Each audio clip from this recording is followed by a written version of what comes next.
welcome to Books to Last, the podcast that challenges readers to pick the only 5 books they may take with them when cast away to a mystery remote location.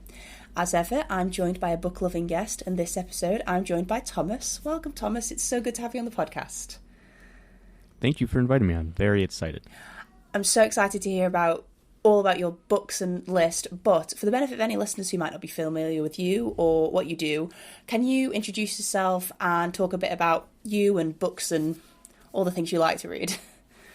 Yes. So I am Thomas. I'm the host of the Highkey Obsessed Podcast, which is a podcast essentially about whatever I want. The first 2 seasons, each episode was literally a different topic, which was not very algorithm or listener friendly. And then I shifted to season-long focuses. So my 3rd season is about heists and heist movies. My 4th season is about Alexander the Great, and I didn't finish it, and I will years in the future. I'm going to go back.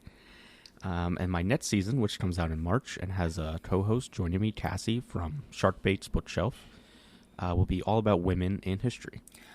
Yeah, and it's an amazing concept. I love the idea of it just being about anything, basically, because I feel like I listen to a lot of podcasts and I do like a consistent theme, but also I feel like we're probably akin in that I also get very obsessed and interested in specific subjects, and I like to really take deep dives into them.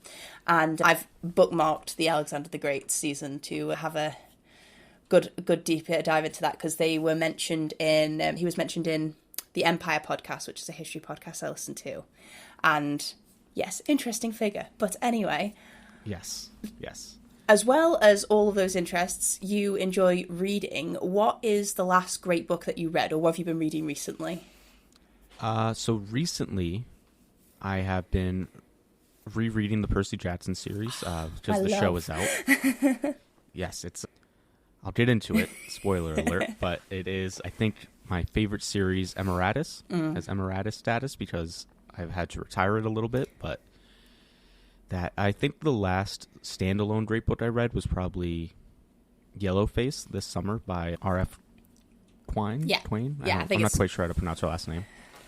Yes, both. So Yellowface is actually on my TBR, and I'm going to get to it this year. I'm absolutely adamant. I've had the book since it came out.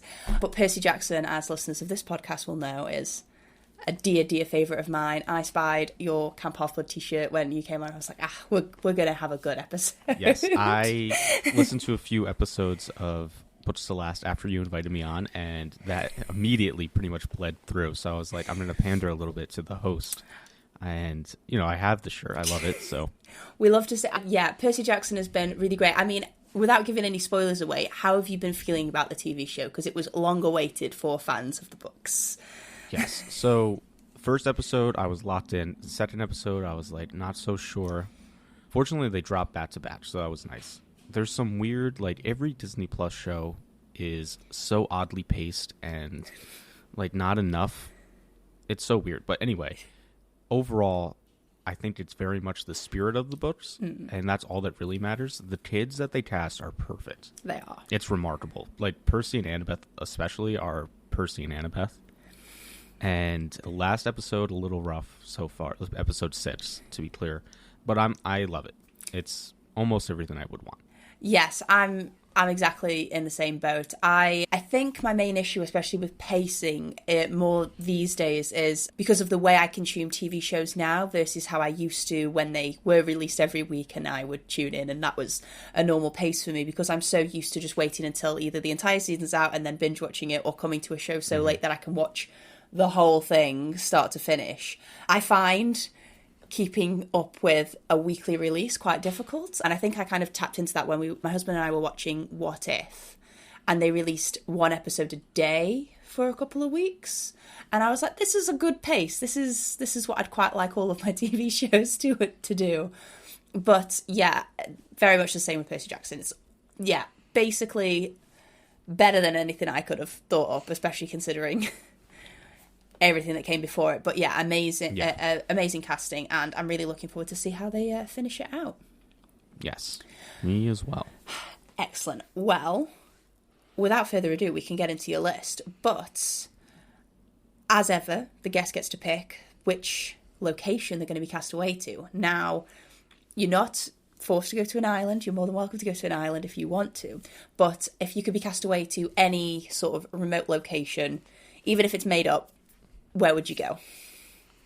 I would like some sort of... So, almost like the hotel from The Shining is what I'm picturing, minus the ghosts. Yes. Because they were not show ghosts. They were the rude sort. Yes. But basically like a nice, cozy cabin, but like a larger one in the mountains with an industrial kitchen. Very nice. Because I like to cook, and I think I'm probably going to go insane either way, trapped wherever I am. But I think between these books and maybe the ability to cook, I'll preserve my sanity somewhat. Yeah, I've always liked the idea of cooking in one of the really big kitchens where you have all the counter space you could possibly need, because I'm a big fan of baking myself, and it feels like it doesn't matter how big the kitchen I'm in is, I always run out of counter space. Yeah, it sounds amazing. The Shining, I find it really difficult with Shining references recently because of child reasons, recently watched the season of Cars on the Road, which is an animated Disney show based on the Disney Cars movie, and the second episode they do is an homage to The Shining. And It is incredibly funny for adults, but very, very scary for toddlers. And it was just a very strange juxtaposition of my husband and I finding this a very funny episode, and my young son not necessarily on the same, on the same page as us. The best part is definitely when the elevator comes up and instead of blood coming out, it's antifreeze. Oh my, that's incredible. That's very funny. Yes. I did hear, I think your most recent episode, which I listened to this morning, that your son is a big fan of cars, and I am also a big fan of cars. That came out when I was in like 4th grade. So big nostalgia. Love that show or that movie. I have watched Cars more times as an adult than I have ever done as a child, because I think I got into the Disney Pixar ones, but yeah, my son is big, just the whole Cars franchise, just anything with Lightning McQueen in it. He also seems to like the villains, which is funny. They have cool designs. I'm going to go with that. He's toddlers are fickle, so cool designs, cool colours. We like those. But you're off to a Shining-esque but non-haunted cabin in the mountains with snow and a really good kitchen, so you could cook great food. Yep. What's your favourite thing to cook? That's probably a really unfair question that you haven't prepared for. So I like to, like when I'm stressed or something, I like to do something like a big cooking project, because I think like slicing vegetables and slicing and all that, it really helps me calm. Yeah. The last couple, like this last year, I guess, I would say I've been into trying to cook Asian cuisine, including, so I've sort of mastered a tikka masala recipe. Big fan of that. And then some Korean recipes. But I think I usually just kind of throw stuff together and get obsessed with recipes and ideas and stuff. So I don't know that I can pick. Fair enough. But something challenging is usually my favorite thing to cook. I do enjoy cooking curries because I like how they don't look like they're going to come together as a curry as you start making them, and then all of a sudden it's like, voila, it's there. But yes, cooking is very common. I quite like cooking as a relief from baking because you can be a little more go with the flow, and almost everything's salvageable with cooking, whereas with baking, basically, one wrong move and it's kind of useless at that point. Yes, that's why I don't like baking, because you have to follow every specific instruction to the letter, especially if you're not used to it and good at it. And so cooking, you can just kind of experiment and figure it out. Yeah, throw it in. It's great. If Ratatouille can do it. Yes. Okay, well, that's great. We've got our location. So what is the first book that you'll be taking with you? Okay. So I know you usually do honorable mentions at the end, but I need to preface my list by saying that when you asked me, pick 5 books, I realized almost every one of my beloved books is in a series. And I know myself, and if I were to pick, for example, just the first 3 Red Rising books, because was a standalone trilogy and then more books came after that, I would go insane, because the next 4 books are better, and knowing that those are out there and that I've read them would be horrible. It'd be torture. I also love the Greenbone Saga by Fonda Lee. I didn't want to just pick those because I don't think it's good for content necessarily, just to have 2 books and then a series. And so I did want to shout those out ahead. Now, in addition to that, I am cheating a little bit with my first book selection, but I have a loophole that I think will allow it to sneak in to the spirit of the podcast. Okay. So I'm going with the original illustrated Sherlock Holmes by Sir Arthur Conan Doyle, which has 37 of the short stories plus The Hound of the Baskervilles. And it is a collection, and I know that's cheating, kind of. However, the printing of this book, of this collection, was made to match how it originally appeared in the Strand magazine when it was being serialized.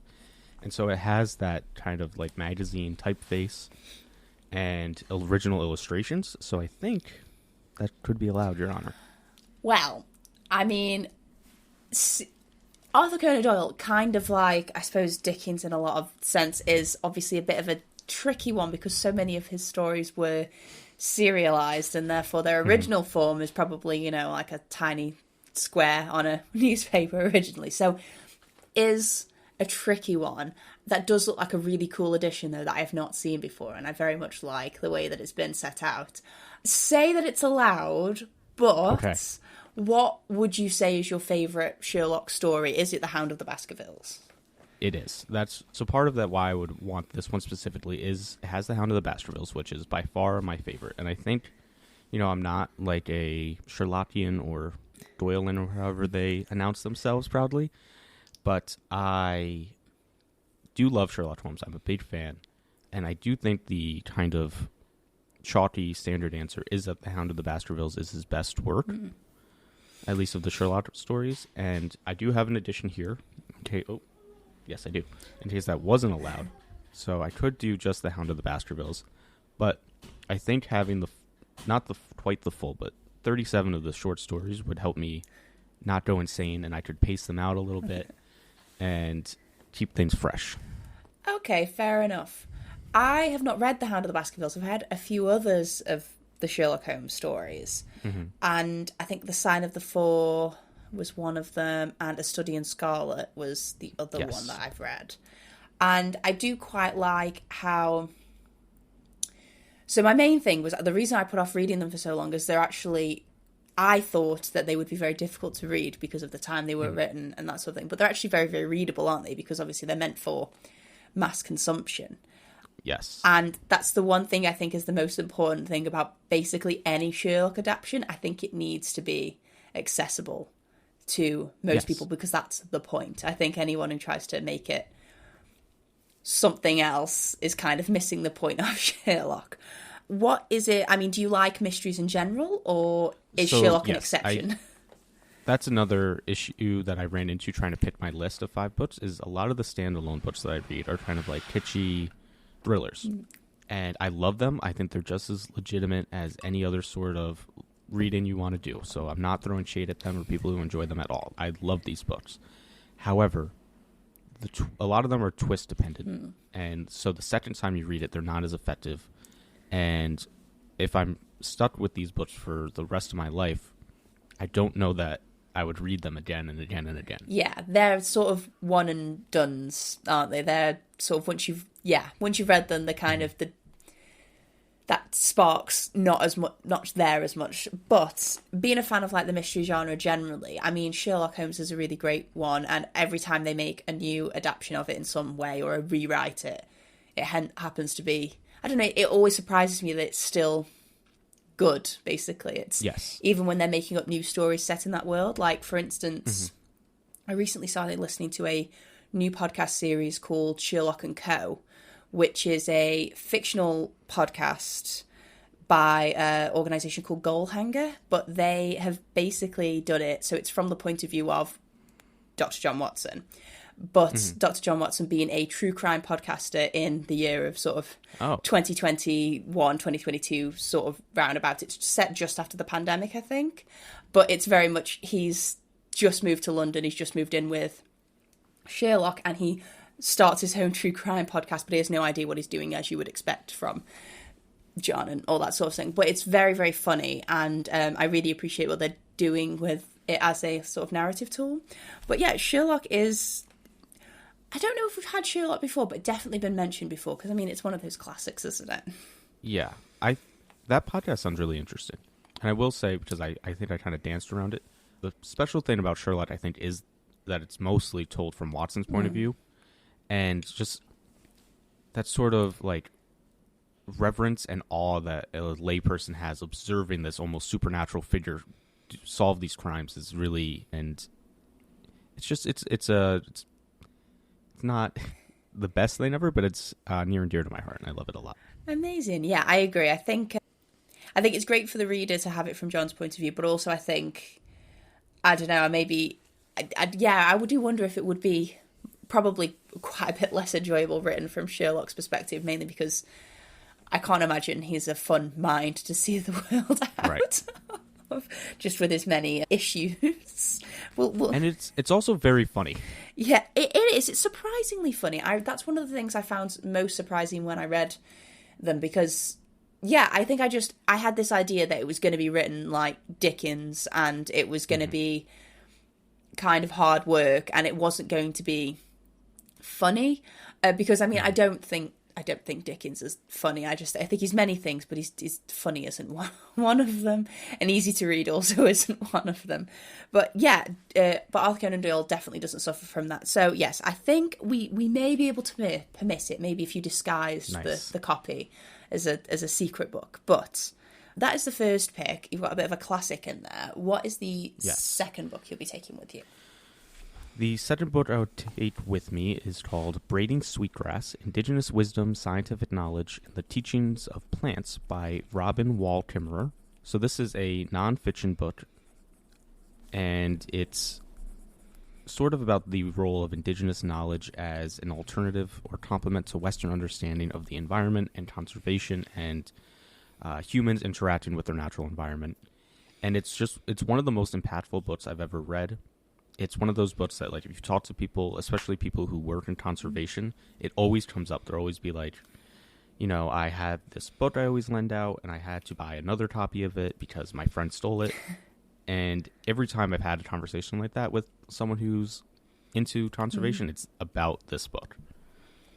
Amazing. I mean, do you do much around conservation, or is that just a general interest that you have alongside many others?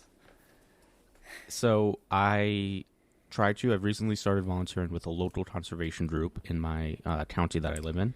And I try to be just intentional in my consumption of things in general, but especially when it comes to the environment, to the extent that I can, obviously.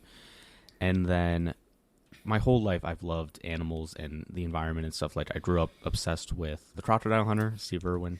And I just recorded last week an episode on Jane Goodall for the next season of my podcast. That's going to be a very fun episode. And so it's just something I care about a lot. And then in addition, I have my master's in history. And part of that is that I studied settler colonialism, particularly how it pertains to indigenous Native Americans and the interactions with European colonists and then later American sort of governments and stuff. And so this was like right up my alley with someone whose interest is in indigenous and trying to the movement of Native American indigenous studies, which is about learning about Native and indigenous history from Native and indigenous sources and scholars. And so it kind of hit me at the perfect point in my life. Yeah, that's great. It's great when, especially with nonfiction books, if you can find that cross-section between two interests.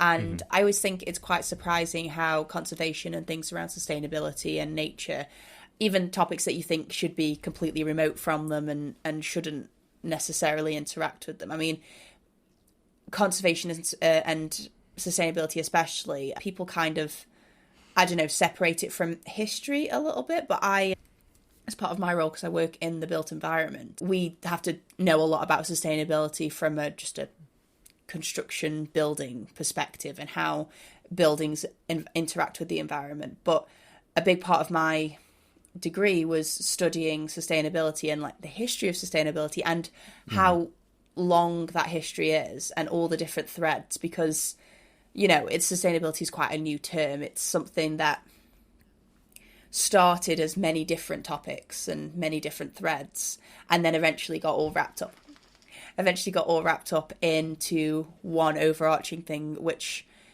still actually was established a lot earlier than people would think. So yeah, I think is a really interesting topic, and I would be really interested to read that because I haven't read that, but it sounds like a really good book that I would like to check out. I think also, because obviously you are in England, it seems like it would be akin sort of to rewilding movements. Yes. And fit with that kind of mindset. Yeah, it is interesting to see it from different, I suppose, countries' perspectives as well, because Britain's got a really strange relationship with nature and its landscape, because realistically speaking, we don't really have the diversity that a lot of different countries have, mainly because we're so small and also because of the climate. I don't think it's as various as other places, but Britain has got this, like the British public has got this obsessed idea that we're paving over all of our green space and that we don't have any left and it's running out. But when you look at the statistics, we maybe have developed, I think it's last time I checked, 10% of England's land had been actually developed on, and the rest of it is still maybe not untouched, but the rest of it is still not developed. And I find it really interesting to see how, the country itself actually interacts with nature and that sort of, because it's a very strange relationship. I had a lecturer once talk about how, because great crested newts are protected in this country, protected in all of Europe, essentially. And her argument was that she didn't see why they were protected here, because we had lots of them here, and they were only really endangered in Europe. And she didn't see why they should be a problem to progress or something in this country. And I mean, probably the reason why she wasn't my biggest fan, but I did raise the point that, the Amazon has a lot of trees, and Brazil could probably make a good argument for why trees were only endangered in other people's countries, so they didn't need to look after the Amazon, but we all know that's not true. So yes, that's a great point. That's a perfect rebuttal. Well, it was just one of those, it was like, I just couldn't understand how, I sometimes get into this where I'm like, I need to probably work on it, but yeah, I don't understand how people don't see things like that very often. I'm just like, that's not the point of stewardship and looking after the planet. That's not it. But anyway, sounds like a really, really interesting book, and I would like to see another, especially because I think the USA is sort of natural landscape is immense and just really interesting and something that I would like to know more about. So yeah, it's a great second book. Have you got a lot of nonfiction on your list, or have you just got this one? I only have two. Oh. I do love nonfiction, obviously. I'm technically a historian, so I read a lot of history and other books, but I don't reread them very often. I'll revisit them and take little snippets, but I don't necessarily, unless I'm doing a season on Alexander the Great, reread all these books. Interesting. So what's the sorry, go on. I guess I will, that's not the next one I had on my list, but I will segue to the next book, and that is The Landmark Aryan, The Campaigns of Alexander, which it's a translation of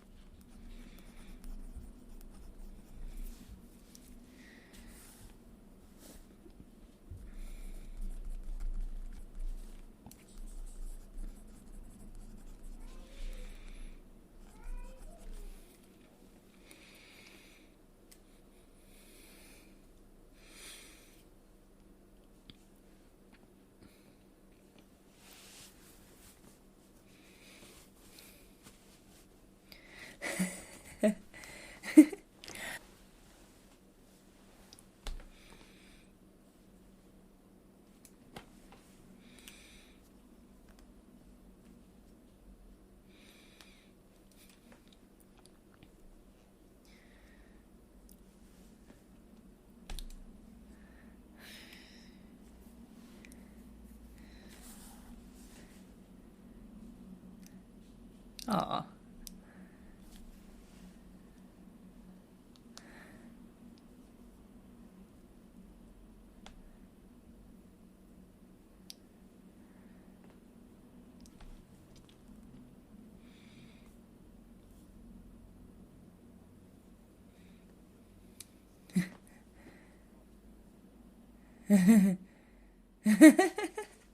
They don't know.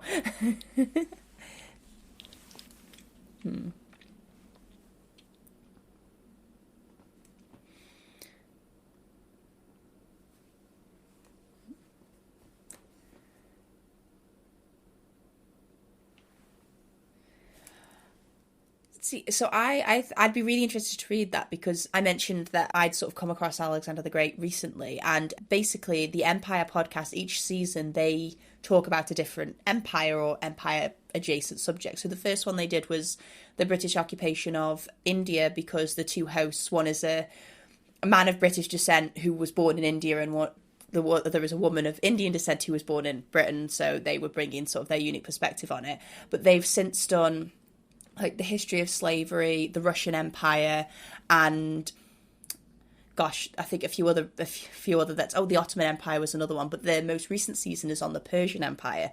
So their mentions of Alexander the Great were very much through the perspective of the Persian Empire looking outwards, as opposed to him looking outwards towards the Persian Empire. So it would be really interesting to see both sides of that, because I've learned so much from the Empire podcast, and it always keeps on bringing me new books that I need to read, because I need to learn more about what's going on in it. But yeah, Alex, I really love that you got Pierce Brown today. Is it so? Because I haven't read the Red Rising Sea. Is it related in subject matter to the story?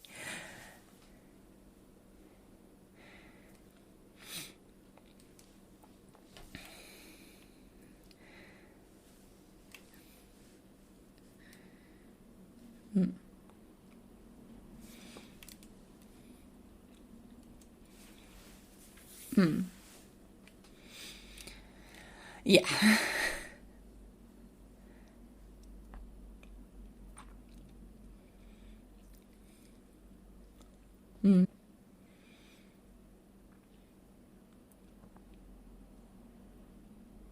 Yeah.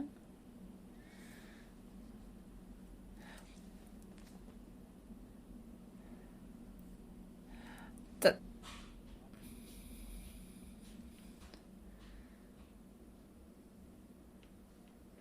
Yeah. I think history is a great place to source for fiction, because I think a lot of people, it's that whole, oh, no stories are new. And I think people would be hard pressed to, outside of, the wildest fantasy and science fiction, which actually more often than not does take a lot from sort of empires and history from the past anyway, you'd be very hard pressed to write a story full of things that haven't happened to someone at some point in time before, as well in recorded history, but definitely in non-recorded history as well. So yeah, that's really, really cool. I bet he probably, I mean, I don't know how long this queue was, but I bet he probably would have been able to sign all of your books. I remember different author, but I went to see Lemony Snicket at a talk recently, and multiple people brought all 13 books from the series of unfortunate events, and he signed every single one without complaint. And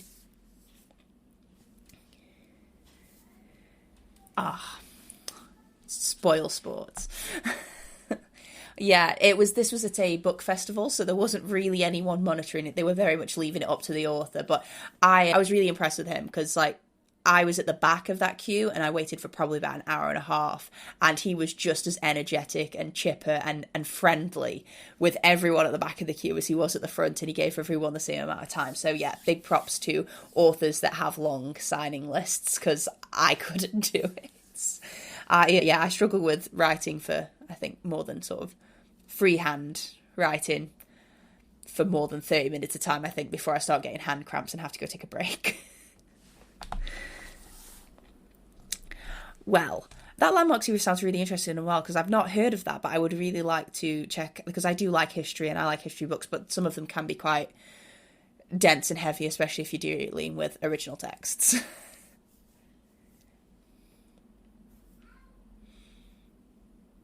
Yes. Yeah, there's a lot of it.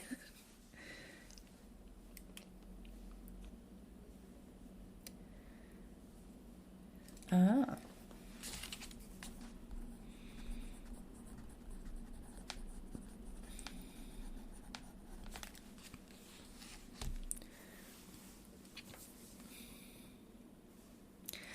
Ooh.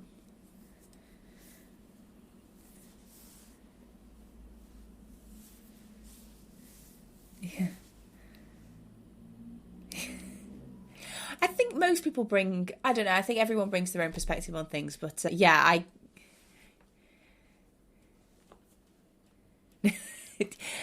that's well, I mean, I think you'd struggle to might come up with a short list of things academia don't agree on. But yes, really interesting. I like that there's history in there. I think you always take a lot out of history. So those are your first 3 books. What is the 4th book you'll be taking with you?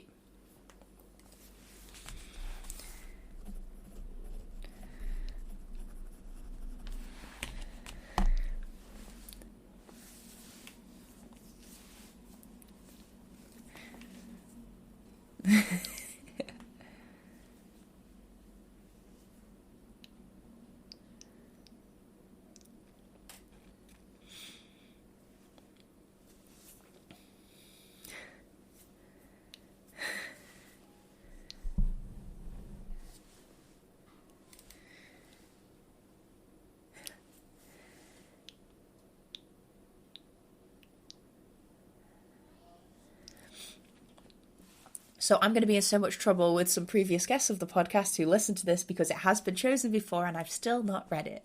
I have owned it for so long. It is one of those that, again, it's like on the list that is going to happen this year. It's absolutely got to happen.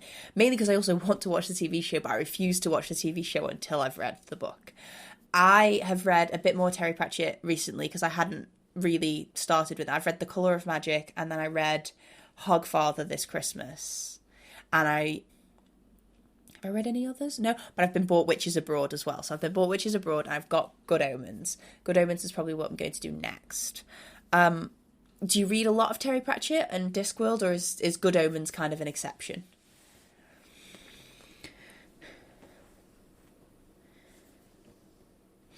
Yes.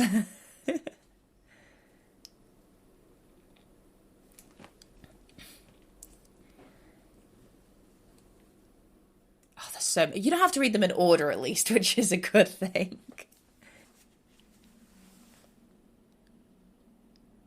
Yeah.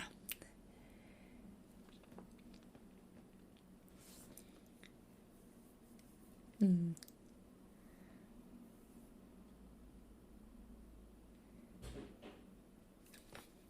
Yeah.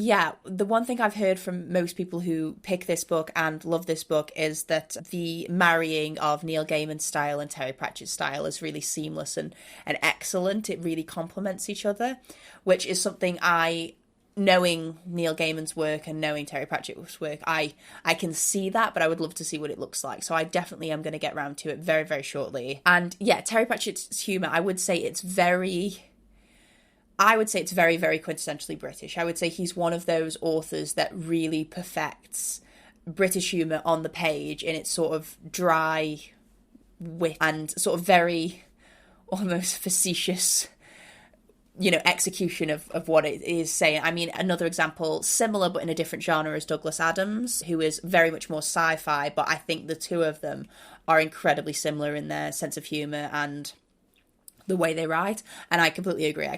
I love all of it because I was I was recommending Terry Pratchett to someone recently who I know likes fantasy, but I did have to sort of explain. I was like, right, so with Terry Pratchett, I was like, you've just got to go along with it.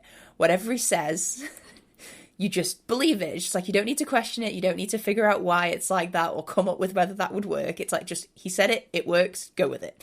That's all you need.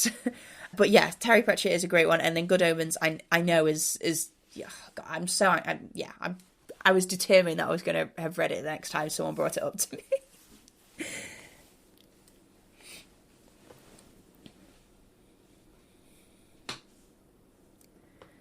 Hmm.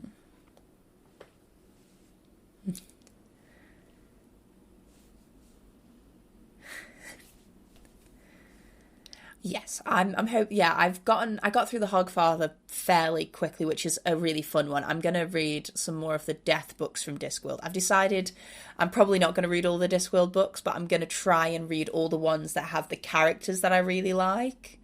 So I really like Death and I like Rincewind, so I'm gonna go with those and see where that takes me for now. So that's the fourth book. We're on to your fifth and final book, which I have a feeling I might be able to guess what it is. I mean, is it one of the Percy Jackson books? Because we've not mentioned Percy Jackson yet. So this is hard because I know what my favourite is, and I know most people, I don't know, from anecdotes, most people's favourites are like the last one. The last one or the first one, although I know my favourite is the fourth. So yeah, I'm gonna guess the first because that always seems to be really popular for series. Oh, I was so close.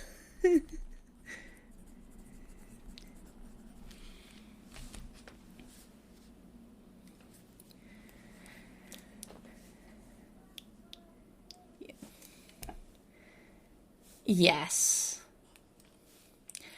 It's when all of the darkness that was foreshadowed in the first three books really becomes real. The Battle of Labyrinth is my favourite, but The Last Olympian is like a really excellent finale. Well, it was a finale. It's not the finale anymore. I'm about to pick up the sixth book. That's actually the book I'm starting tonight. I'm still really nervous.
Yeah, so I was similar. I was a similar age to Percy when I read them, but they were all out by the time so I just kind of read the first five books basically one after another when I was around about 12, 13. But I had the similar experience when the Heroes of Olympus series came out, and I had all of them pre-ordered, and then I would go and fetch them on the day they came out. And it's really tough because I absolutely adore the Percy Jackson series. It is by far one of my favourite series. I think Heroes of Olympus is my favourite because I don't know whether it's because it was longer, because I had to like go through the torture of not knowing what was going to happen for a whole year while I waited for the next book, because I would immediately read it within like days. And I remember the third book in particular has the worst cliffhanger of any book to date, any. Evil.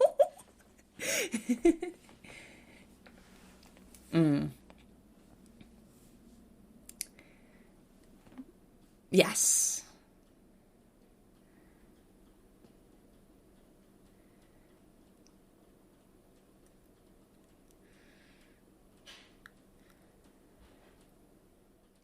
I remember when I read Lost, I don't know, I feel like I had the same experience. It was one of those, it was just like, but where is Percy?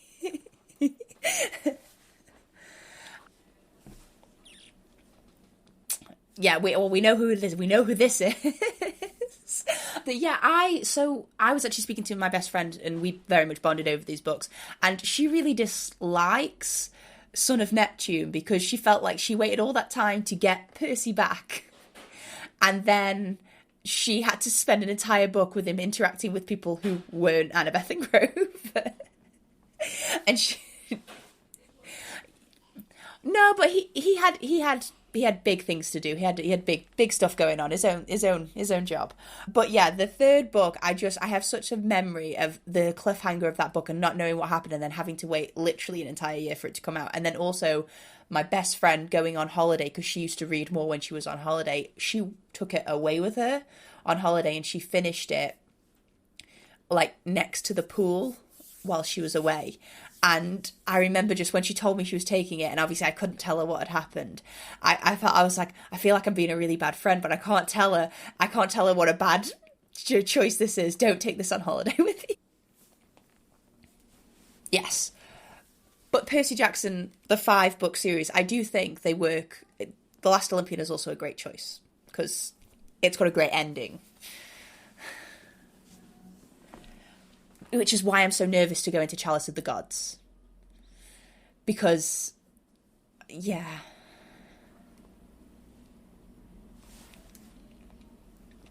Didn't read. Yeah. Yeah. Yes, I didn't. So I didn't read the snippet because for the same reason, I don't watch trailers for anything I'm going to watch, and I don't watch sneak peeks because my brain is too obsessive, and if I let myself sort of take those little pieces in, I will almost invent what it's going to be in my own mind, and then I will talk myself out of watching the actual thing or consuming the actual thing, or I will build something up in my head that it could never live up to and ruin it for myself. So I really can't win. So basically, yeah, I don't do sneak peeks and I don't do trailers. I have read like the first 2 pages of Chalice of the Gods. I got it when I first got it, and I was like, this feels like Percy's voice. It still feels like, because Rick Riordan, he's stayed in the world writing like the Trials of Apollo and a bunch of the other series.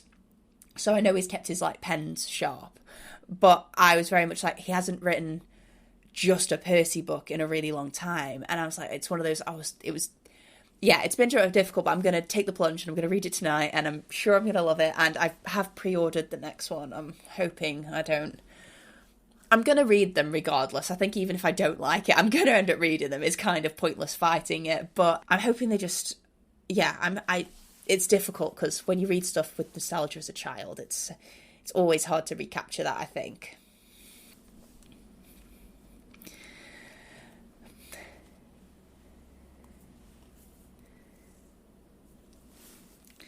So I've read Magnus Chase. I really enjoyed Magnus Chase, but I enjoyed it as something separate to Percy Jackson because I think it's enough of its own thing that it doesn't really need that tie. It's just got that one sort of nod. And I like Norse mythology, and I liked Rick trying to make Norse mythology fit into the structure he'd already determined, because Norse mythology doesn't really do that, because it contradicts itself even more than Greek mythology does. Trials of Apollo, I've read all but the last book because I'm going to be honest, I felt a little bit cheated by Rick, because I kind of considered Trials of Apollo a fun series. It it was going to be just because Apollo is one of my favourite characters. I thought it was just going to be fun and funny. And I think I really forgot how brutal Rick could be in his storytelling, and also how good of a storyteller he was.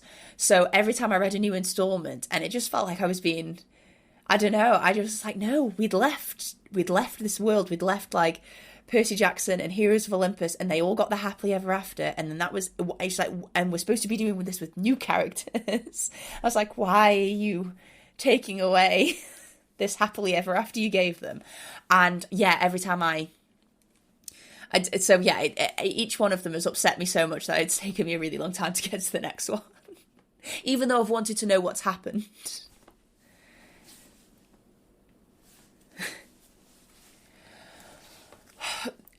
So I appreciate the characters and I appreciate Rick's storytelling, but there are some things in them that I do struggle with.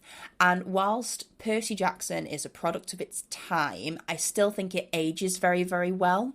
Even now, the fact that it was written in 2006 doesn't really hold it back, even though there were things and themes and things that went on that aren't considered acceptable now. I think it ages very, very well on the whole, even though there are like the odd word or turn of phrase that isn't really okay anymore, but it was something that was said in the mainstream.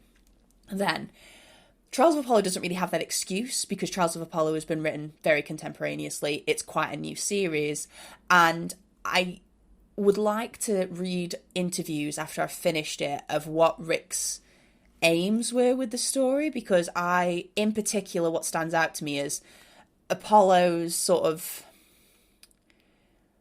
distaste for his physical form, we'll term it as that, is quite difficult to read. And I don't know whether, knowing Rick and knowing the kind of person he is, because he's not a bad person, I would like to think that his idea was that he wanted to, I don't know, try and give a voice to people who might be struggling with those same things, and then eventually there would be an arc that, you know, all is made peace, and it's sort of a healing journey. But at the same time, stuff comes up so often that I'm like, I don't think this is helpful. I think is not helpful is not the best word I'm coming, but yeah, I think it was possibly well intended, but I think it's possibly not productive the way it's been done, basically. And it's one of those, I don't know whether I'm maybe being too sensitive about it, which is just always something that I end up thinking, it's like, oh, am I just overthinking this because I'm an adult now and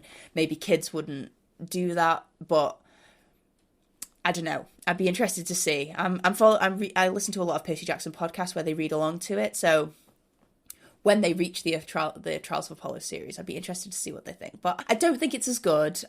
It's not, but I don't regret reading it, I suppose. So I think that's where I'm kind of at with it.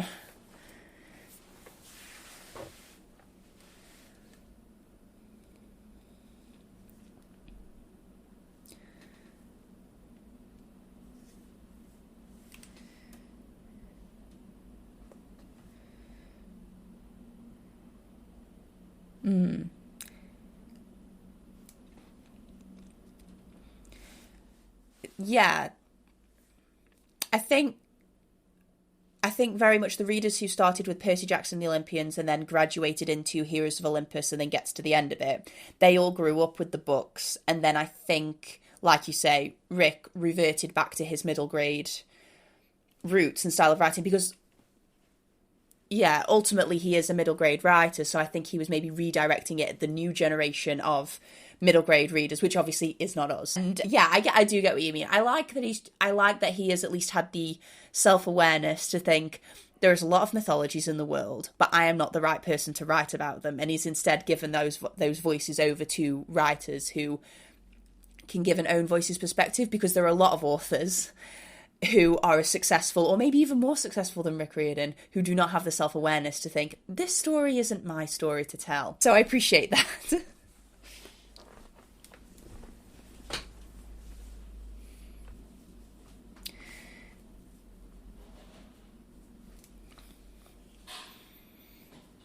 Yes.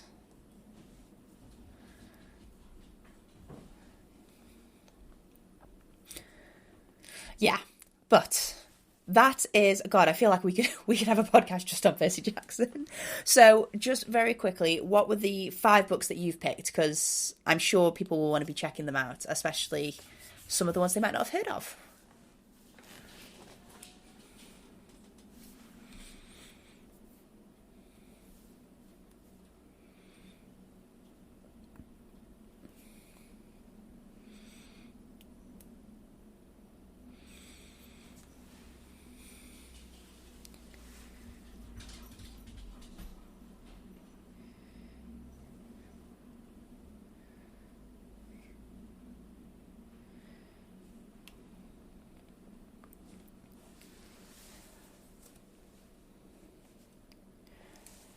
Excellent. And you headed that list up with a couple of honourable mentions, Red Rising and Greenbone Saga. Was there one or two others that you wanted to add but couldn't?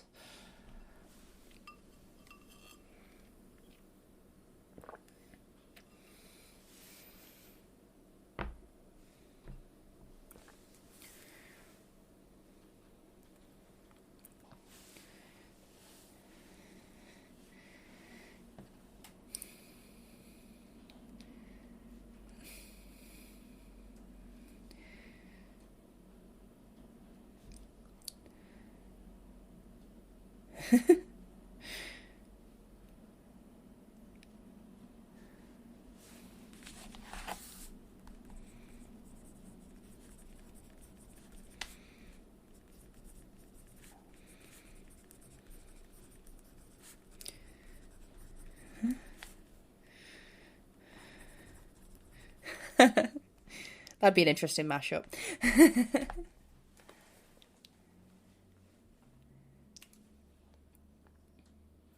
Yeah. I think R.F. Kuang can have that effect, though. She is a really, really excellent writer, so...